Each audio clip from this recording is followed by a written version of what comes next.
Top of the card here, National League game 951, 952, St. Louis versus San Francisco. An awful lot to talk about here, but let's start with the St. Louis bullpen. Mentioned this yesterday on the podcast that without Trevor Rosenthal to close, there could be trouble this weekend for the St. Louis Cardinals.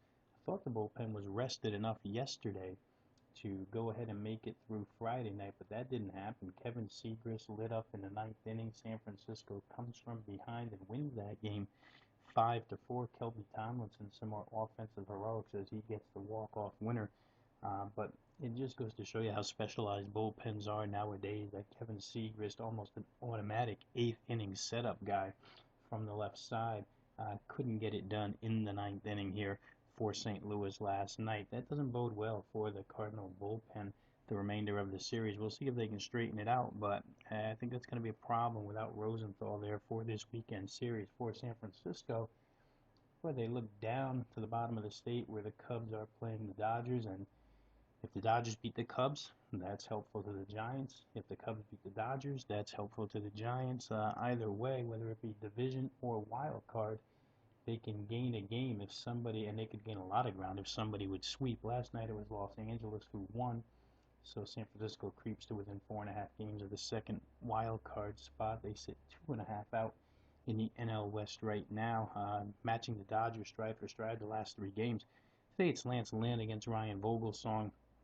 Lance Lynn obviously been stellar for St. Louis all season long. One of those five on that starting rotation that have really performed well for the Cardinals and kept them basically afloat all season long, to the point where they have the best record in the National League and are outdistancing the next best records in the National League, those posted by the Pirates and the Cubs. Lance Lynn over his last 5 games, though, hasn't had especially great stuff, at least not great consistency. A 1.89 whip, 4.07 ERA. Ryan Vogelsong, on the other hand, his last 18 innings have shown him to have a 3.93 ERA and a 1.58 whip. For Lance Lynn, he just pitched against these very same San Francisco Giants 2 starts ago. August the 18th, he went 6 2/3, allowed 4 hits, but very uncharacteristically allowed 5 walks. Walks have been somewhat of a trouble spot for Lance Lynn over the course of his last 6 starts. He's actually walked 17 batters in his last 6 starts, so something that really doesn't plague Lance Lynn has plagued Lance Lynn recently. Home run ball kept to a minimum. Certainly a power pitcher here against this Giants lineup, which continues to overcome the injury odds. Like I mentioned earlier, Kelby Tomlinson, the game winner last night. Still no Brandon Crawford, still no Angel Pagan, still no Hunter Pence, and still no Joe Panic, and it does not seem to matter. San Francisco against right-hand pitching this year has the best on-base percentage of any team in Major League Baseball.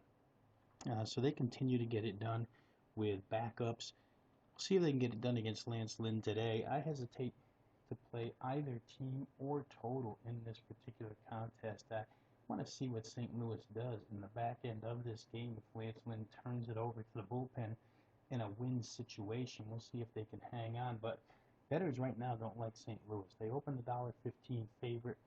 That number's gone down to about $1.06. We've even seen a change of favorites at an offshore spot right now. So this is an interesting game, but bettors seem to like the Giants in this one, at least now as we wait about 4 hours before opening pitch.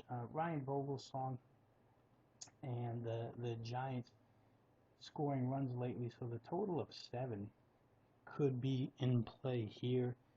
Home plate umpire, not necessarily something that you have to worry about in this game. It's going to be Gabe Morales. He's a guy who averages 9 runs per assignment behind the plate. Doesn't give up a lot of home runs in his games. He calls strikes at a rate of 64.8%, so Gabe Morales behind the plate plays sort of neutral.